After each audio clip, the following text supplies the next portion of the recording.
উপরে বোঝাতে কোথায় অন, কোথায় ওভার এবং কোথায় অ্যাবভ হবে, এই তিনটি প্রিপোজিশন নিয়ে আমাদের যত কনফিউশন, এই ক্লাসে আমি তোমাদের সমস্ত কনফিউশন দূর করব। আসসালামু আলাইকুম my dear learner, this is Hanif, welcome to SK English class. তোমরা সবাই কেমন আছো? আশা করি তোমরা সবাই ভালো আছো এবং প্রতিদিন স্পোকেন ইংলিশ প্র্যাকটিস করছো। এই ক্লাসে চলো আমরা প্রিপোজিশন অন, ওভার এবং অ্যাভারের কনফিউশন দূর করে নিই। চলো দেরি না করে শুরু করি আজকের ভিডিও। এই চ্যানেলে যারা নতুন এসছো বা প্রথম আমার ভিডিও দেখছো, প্লিজ চ্যানেলটা সাবস্ক্রাইব করে দিও আর অন্যদের মধ্যে শেয়ার করে দিও, তারাও যেন শিখতে পারে। এবং ভিডিওটা ভালো লাগলে কমেন্ট করে জানাও, আর কিন্তু লাইক করতে ভুলো না। প্রথমে এসো আমরা দেখি অন এর ব্যবহার। অন ক্যামেরা কখন ব্যবহার করি? অন ক্যামেরা তখনই ব্যবহার করবে যখন উপরে বোঝাবে কিন্তু কোনো সারফেসের সঙ্গে টাচ করে আসে বা লেগে আসে, এইরকম অর্থে আমরা অন কে ব্যবহার করি। টেক এক্সাম্পল, জাস্ট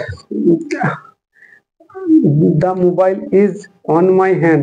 দেখতে পাচ্ছ মোবাইলটা আমার হাতের উপর আছে, এইখানে এই হাতই হচ্ছে আমার সারফেস।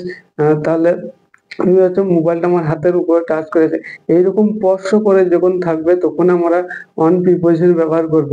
উপরে আসে বোঝাবে, কিন্তু যদি অবজেক্ট যদি স্পর্শ করে থাকে, কোনো সারফেসের উপরে থাকে, এখানে হাত আছে, হাতের জায়গায় টেবিল হতে পারে, চেয়ার হতে পারে, আর অন্য কিছু হতে পারে, কিন্তু স্পর্শ করে থাকলে তখনই আমরা অন প্রিপোজিশন ব্যবহার করব।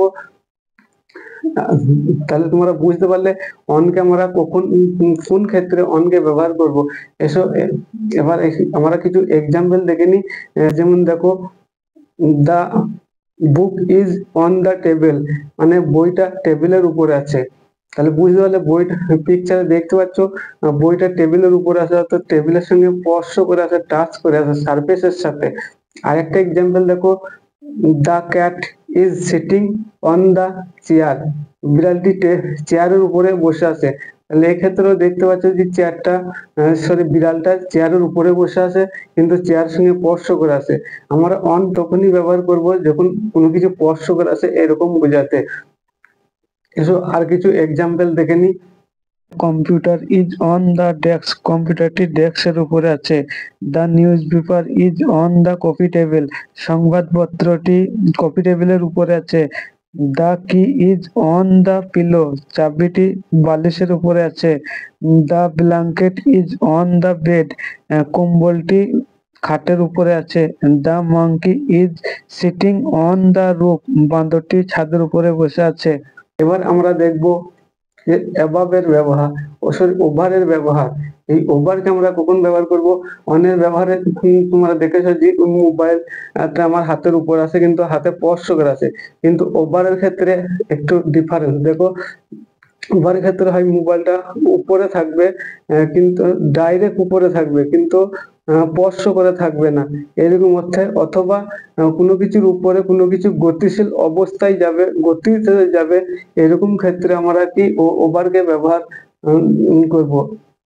তোমার বুঝতে পারলো ওভার কখন ব্যবহার করব, অন কখন ব্যবহার করব। অন আমরা সারফেসের সঙ্গে স্পর্শ করতে থাকবে তখন, এবং ওভার ব্যবহার করব জাস্ট সারফেসের থেকে উপরে আছে, কিন্তু অথবা গতিশীল অবস্থায় কোনো সারফেসের উপর দিয়ে যাচ্ছে বা সারফেসকে কভার করে আছে, এরকম অর্থে আমরা ওভারকে ব্যবহার করব। তাহলে কিছু এক্সাম্পল দেখে নাও, তাহলে বুঝতে পারবে।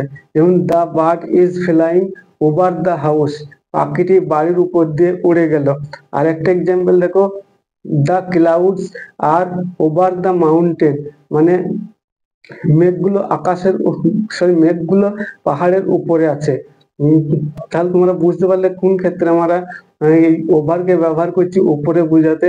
হয় সারফেসের উপরে ডাইরেক্ট উপরে থাকবে, অথবা গতিশীল অবস্থায় থাকবে, অথবা কভার করে থাকবে, এরকম যখন সিচুয়েশন আসবে তখন আমরা প্রিপোজিশন ওভারকে ব্যবহার করব। আশা করি তোমরা বিষয়টা বুঝতে পারলে। এসো আর কিছু এক্সাম্পল আমরা দেখে নিই। The plane is flying over the city, প্লেনটি শহরের উপর দিয়ে উড়ে যাচ্ছে। The cat jumped over the table, বিড়ালটি টেবিলের উপর দিয়ে লাফ দিল। Put the blanket over the boy, বালকটি কম্বল দিয়ে ঢেকে দাও। There is a bridge over the river, নদীর উপরে একটি ব্রিজ আছে। The fog jumped over the dog, শিয়ালটি কুকুরের উপর দিয়ে লাফ দিল। এবার আমরা দেখব অ্যাবাভ এর ব্যবহার। এই অ্যাবাভ আমরা কখন ব্যবহার করব?